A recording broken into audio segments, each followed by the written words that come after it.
तो जय हिंद फ्रेंड्स, हम वापस से मिलते हैं इस वर्बल सेशन में, है ना, जिसमें हम कुछ धीर सिंह धाबे की शिक्षा विज्ञान की बुक पढ़ रहे हैं। और इसमें हमें ना कल 82 पेज तक कवर कर चुके थे। आज हम देखने वाले हैं 83, 84 एंड 85। इन पेजेस के बारे में बड़ी ध्यान से पढ़ने वाले हैं, ठीक है। इनमें जो भी कॉन्सेप्ट लिखे हुए हैं इनको वन बाय वन अच्छे से पढ़ेंगे। तो अभी हम पढ़ने वाले हैं पेज नंबर 83, है ना। बहुत ही प्यारा सा पेज है। इसमें ना हमको कॉन्सेप्ट क्या होता है ये बताया गया। इसके साथ हमको बताया गया है कि एक चिंतन क्या होता है, ठीक है। ये बातें आपको पता चलेगी इसमें कि कॉन्सेप्ट क्या होता है, चिंतन क्या होता है और संवेदना और प्रत्यक्षीकरण में अंतर क्या होता है, ठीक है। फिर बस मेनली तो इतना ही जानने वाले हैं। कुछ थोड़ा सा जिक्र अपन दो बिंदुओं का और कर देंगे। देखो, हाँ, जो नए बच्चे उनको थोड़ा सा इंट्रोडक्शन दे दूं कि ये हमारा जो सेशन है ना, इसमें ना तो हम चौक का इस्तेमाल करते हैं ना बोर्ड का इस्तेमाल करते हैं। बस ओरली या वर्बली आपस में कम्युनिकेट करते हुए चीजों को याद करने की, समझने की कोशिश करते हैं, ठीक है। तो आज के सेशन में हम धीर सिंह धाबाई की शिक्षा विज्ञान की जो बुक चलती है, अच्छी खासी फेमस बुक है, ठीक है। तो उस बुक के पेज नंबर 83 को पढ़ने वाले हैं, जिसमें कौन कौन से कॉन्सेप्ट हम पढ़ेंगे। जिसमें हम चिंतन के बारे में पढ़ने वाले हैं, जिसमें हम कॉन्सेप्ट क्या होता है उसके बारे में पढ़ने वाले हैं, जिसमें हम संवेदना और प्रत्यक्षीकरण में अंतर देखने वाले हैं। देखो, मेनली ये 3 टॉपिक पढ़ेंगे, ठीक है। इसके अलावा कुछ हल्का सा जिक्र थोड़ा सा देख लेंगे। प्रत्यक्षीकरण के को प्रभावित करने वाले कारक कौन से होते हैं और प्रत्यक्षीकरण का क्या महत्व होता है। प्रत्यक्षीकरण क्या होता है, जैसे परसेप्शन, है ना।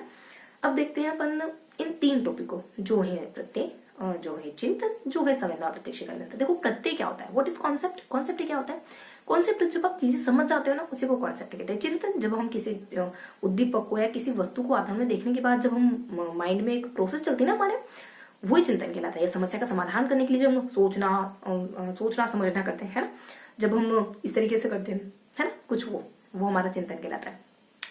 देखो, प्रत्यय में क्या क्या गिवन है, प्रत्यय के प्रकार बताएंगे। देखो, प्रत्यय के प्रकारों के बारे में जानकारी, देखो क्या क्या बताएगा, मैं पहले आपको बता दूं थोड़ा सा।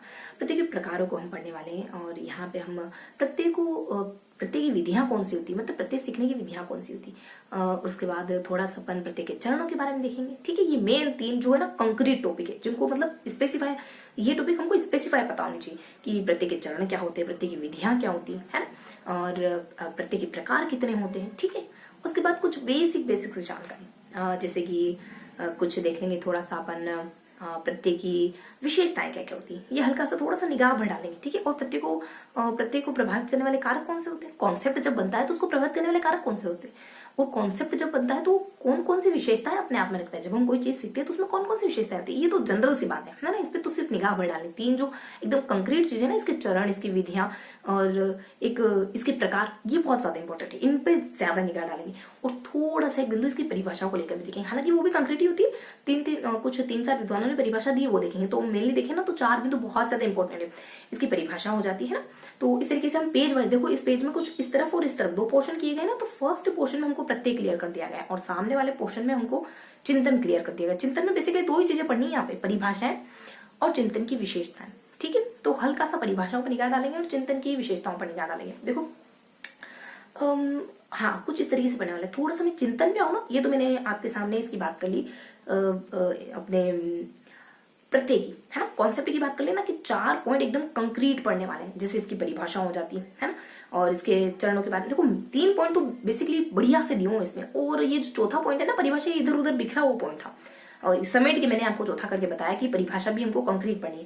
देन 2 पॉइंटर जो बहुत इजी से अपने आप में बस एक ही रूप में समाहित हो जाते हैं, ठीक। इसकी विशेषता क्या होती है और कुछ इसकी विशेषता वगैरह देख लें, इसको प्रभावित करने वाले कारक देख लेंगे, ठीक है।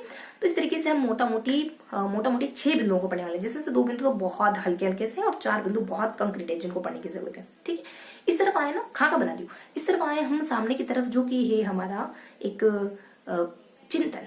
चिंतन में क्या देखने वाले, चिंतन की परिभाषाएं देखने वाले हम और थोड़ा सा चिंतन की विशेषताओं को देखने वाले, ठीक है। तो चिंतन की परिभाषा देखो, बेसिकली ना चिंतन की यहाँ पे परिभाषा, चिंतन की विशेषताएं शामिल होती, ठीक है, ये तो है। देखो, चिंतन की परिभाषाओं में कुछ ना किसी विद्वान के द्वारा तो परिभाषा दी जाती है इसमें।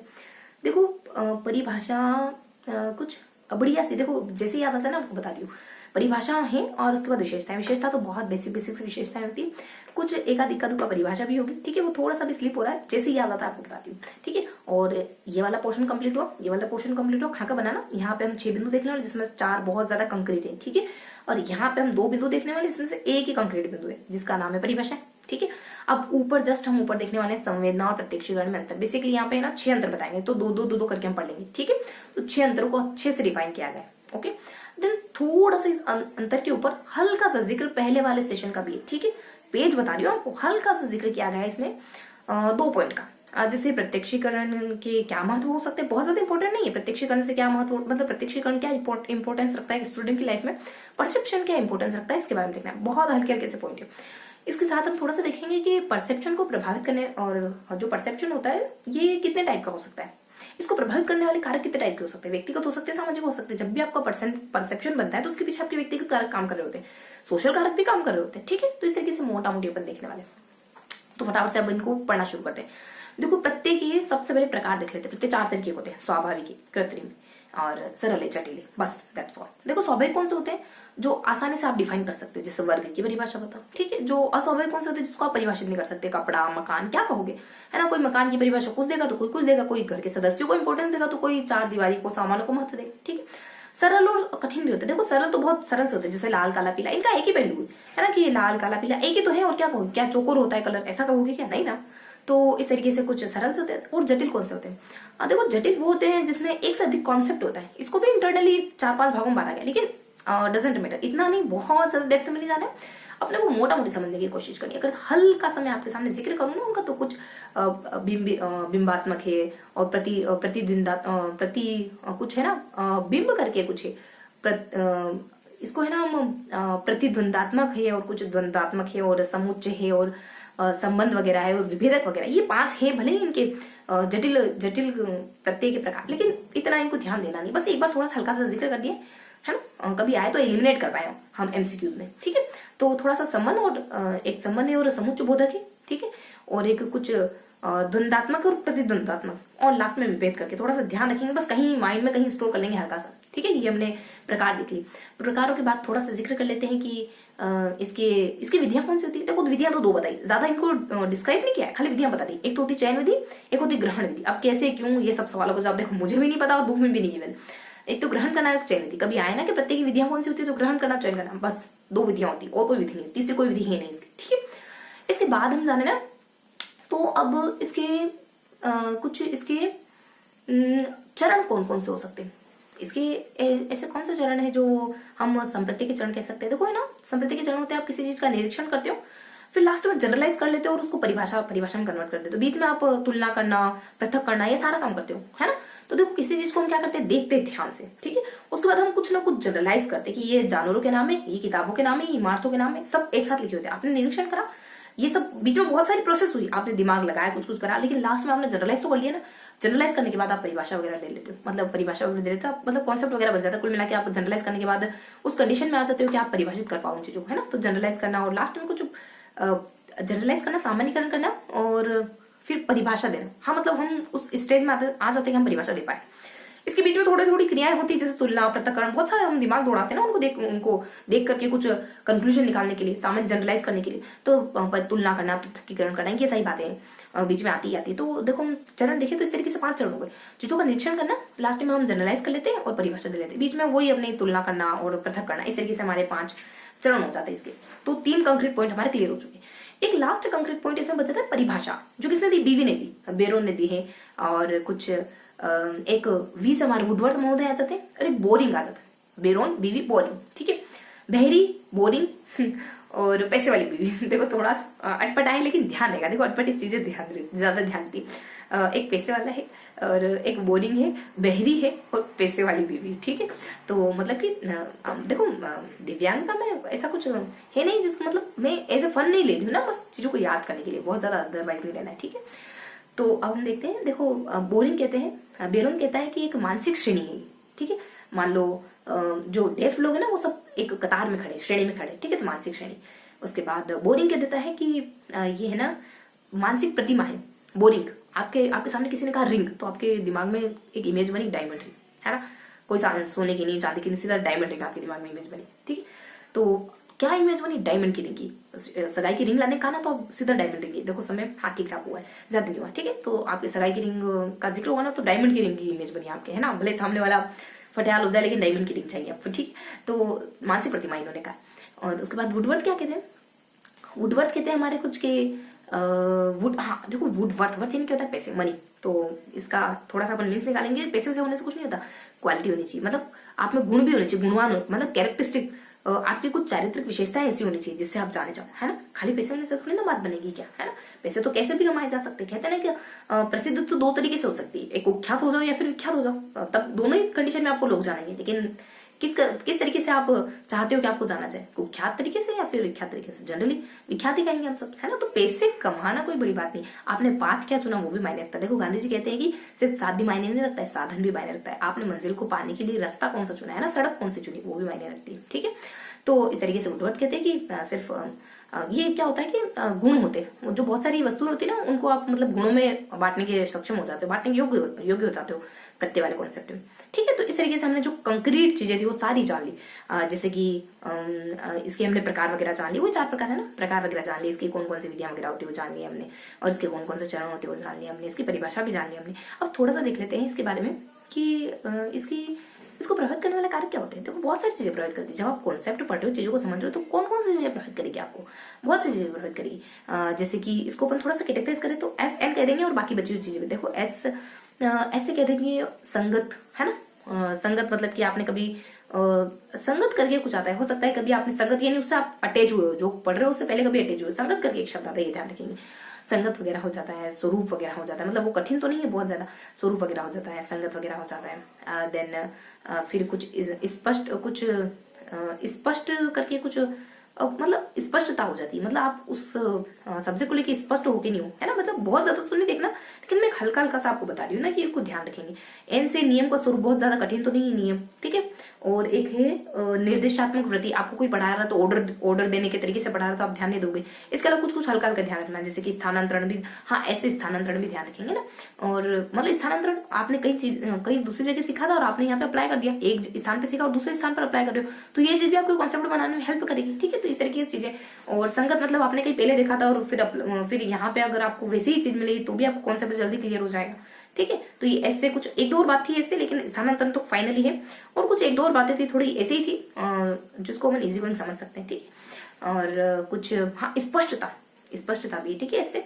उसके बाद एन से देख लेते हैं, नियम का स्वरूप, निर्देशात्मक वृत्ति वगैरह, और बाकी जनरली देख लेते हैं, जैसे आसपास का पर्यावरण वगैरह है, और विभेदक है, मतलब आप चीजों में अंतर कर पाते हो, एक कॉन्सेप्ट और दूसरे कॉन्सेप्ट में अंतर कर रहे हो। ये सारी चीजें आपके ना कॉन्सेप्ट को प्रभावित करती है, आपको कॉन्सेप्ट बिल्ड होने में मदद करती है। तो ये बहुत बेसिक सी चीजें, इनको एकदम इतना कंक्रीट तरीके से याद करने की जरूरत नहीं है आपको।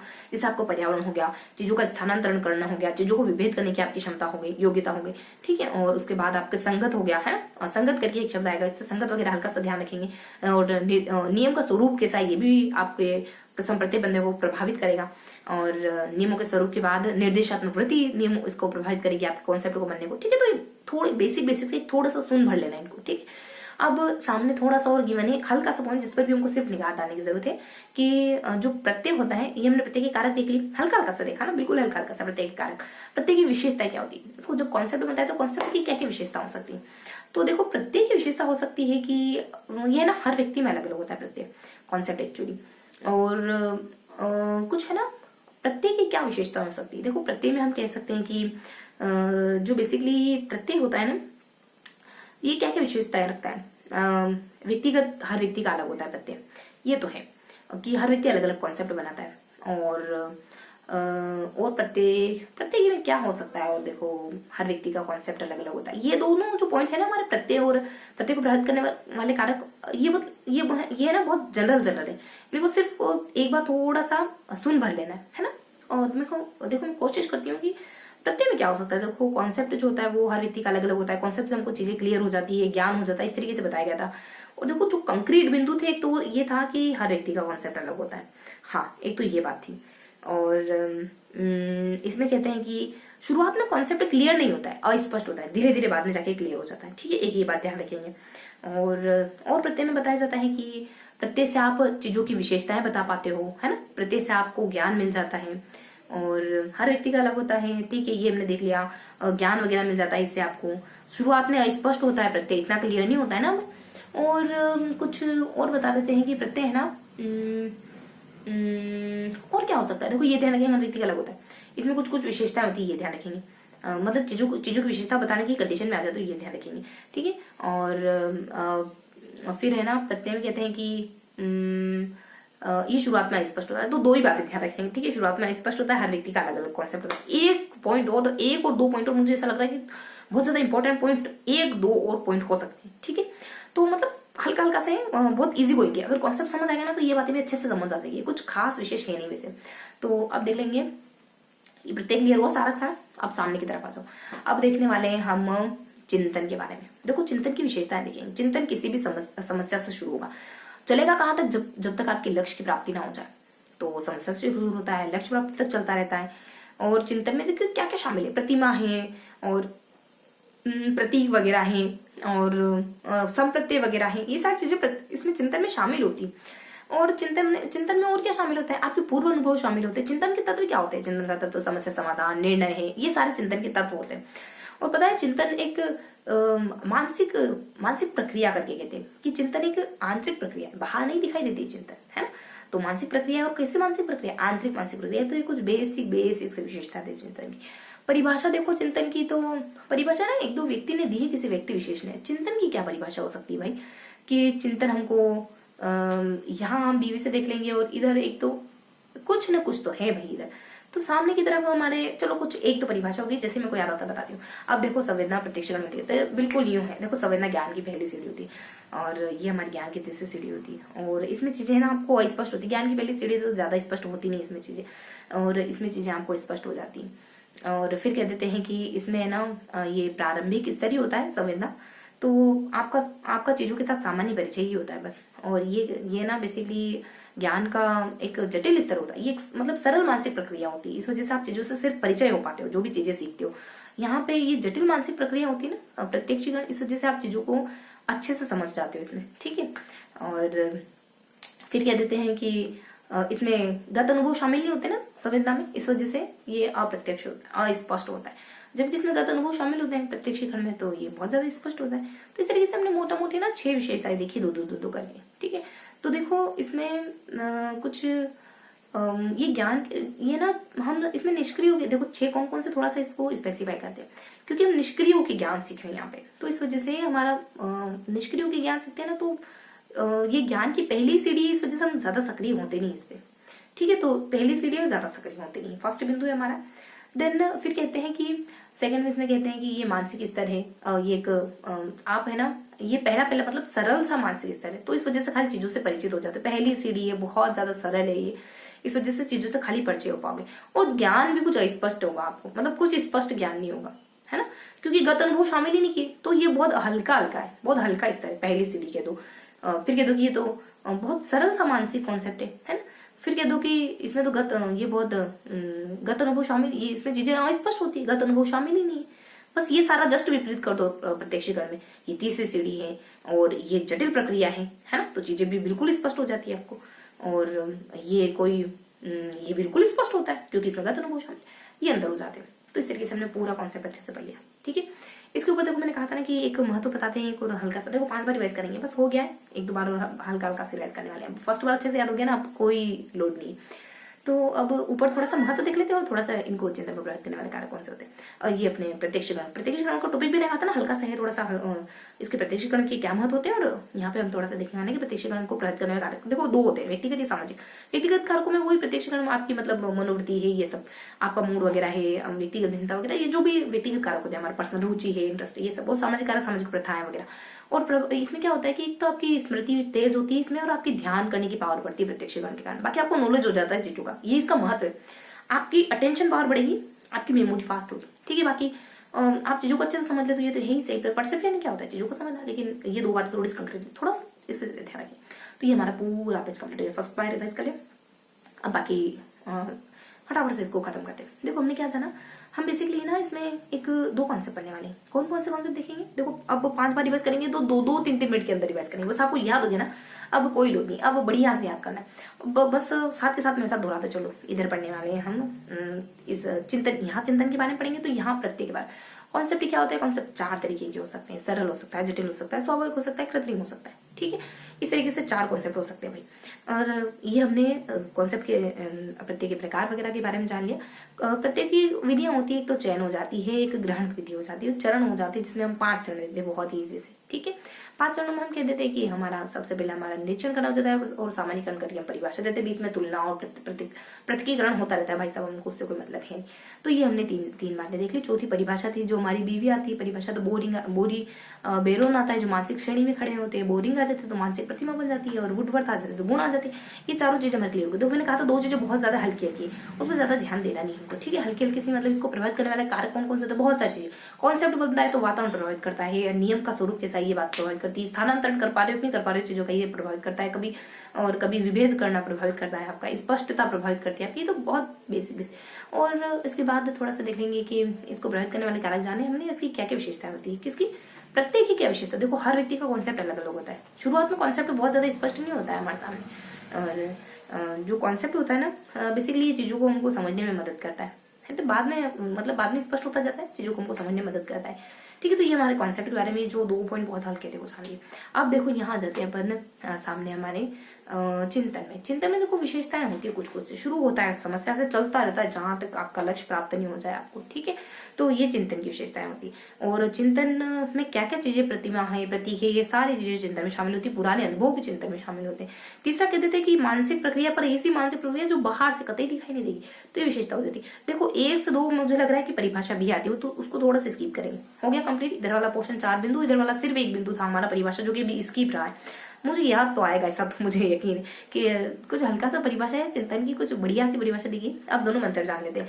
वही हमारा संवेदना और प्रत्यक्षीकरण में क्या अंतर होता है बेसिकली ना। 3 अंतर देखे हमने, क्योंकि पहली सीढ़ी है बहुत ज्यादा साधारण सी है और अस्पष्ट ज्ञान होता है। जस्ट इसके रिवर्स कर दो कि ये हमारी तीसरी सीढ़ी मानी से। हाँ यही है, पता है प्रत्यय की यही विशेषता है कि जो सब प्रत्यय है ना ज्ञान की तीसरी सीढ़ी है। ये पता है, इसमें इस वजह से गत अनुभव और बहुत सारी चीजें शामिल होती है प्रत्यय में। ये ज्ञान की तीसरी सीढ़ी होती है प्रत्यय हमारा। पहले दूसरी दे पढ़ लिया, तीसरी सीढ़ी ये हमारी। देखो मैंने कह दिया था प्रत्येक की क्या विशेषता है, देखो एक विशेषता और क्लियर हो गई हमारी। हाँ तो अंतर देख रहे थे। तो प्रत्यक्षीकरण में जस्ट इसका विपरीत कर दो कि यहाँ की दूसरी सीढ़ी है, ये बहुत जटिल मानसिक प्रक्रिया होती है और चीजों को एकदम स्पष्ट कर देती है। ठीक है, ऊपर हमने थोड़ा सा महत्व जाना था, यानी हमारा ध्यान खींच लेता है, ये हमारी मेमोरी अच्छी कर देता है। और इसको प्रभावित करने वाले कारक व्यक्तिगत कारक समझेगा। दैट्स ऑल क्लियर है ना। अब वापस से पढ़ेंगे बस। अब 3 बार देखना। अब एक मिनट लेने वाले, यहाँ प्रत्यय के बारे में पढ़ने वाले, तो यहाँ पे हम पढ़ने वाले हैं चिंतन के बारे में। इन दोनों के ऊपर हम अंतर को पढ़ेंगे। इस अंतर के ऊपर 2 बिंदु आ जाएंगे सिंह की तरह। ठीक है, तो इस तरफ महत्व आ जाएगा और इस तरफ हमारे इसको प्रभावित करने वाले कारक आ जाएंगे। देखो प्रत्यय में हमको सिर्फ और सिर्फ 4 बिंदु देखने। प्रत्यय के प्रकार कितने होते हैं, प्रत्यय की विधियां कितनी होती है, प्रत्यय के चरण कितने होते हैं, प्रत्यय की परिभाषा कितनी होती है। प्रकार होते हैं 4 और विधियां होती है 2, चरण होते हैं 5। बता दिए ना, चरण होते हैं 5। और फिर एक और बता देते, परिभाषा होती है 2, विधि देने आ जाती है ना। तो इस तरीके से हमने वो बोरिंग है, वुडवर्थ है और बेरोन है, इस तरीके से याद रखा था। बाकी 2 पॉइंट बहुत ईजी से, प्रत्यय की क्या विशेषता हो जाती है, प्रत्यय को प्रभावित करने वाले कारक, दैट्स ऑल। यहाँ आ जाते हैं, यहाँ हम देखते हैं चिंतन के बारे में। देखो चिंतन की जो परिभाषा है वो सबसे महत्वपूर्ण बिंदु तो वही था, थोड़ा सा स्कीप है वो। उसके बाद थोड़ी सी विशेषता आती है, 6 विशेषताएं आती है, बहुत इजी से होती है। शुरू कहाँ से होता है, खत्म कब होता है। ठीक है, और इसमें क्या क्या चीजें शामिल होती है कहते थे, है ना। तो बहुत सारी चीजें शामिल होती है इसमें। फिर